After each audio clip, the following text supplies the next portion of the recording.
MD news కి స్వాగతం. నెల్లూరు జిల్లా ఉదయగిరి నియోజకవర్గం వరికుంటపాడు మండలం విద్యార్థుల పట్ల అసభ్యంగా ప్రవర్తించిన ఉపాధ్యాయుడికి దేహశుద్ధి చేసిన తల్లిదండ్రులు.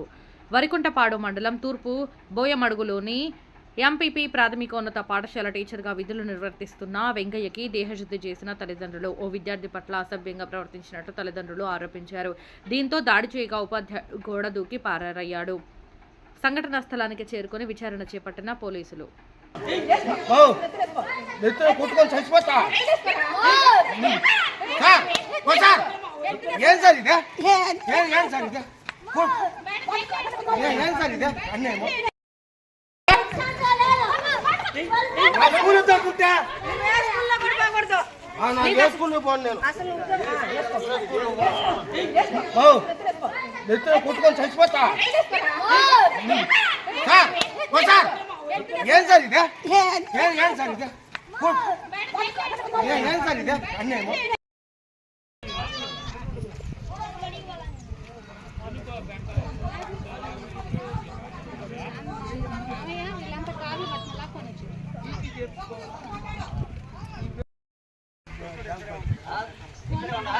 ఇక్కడ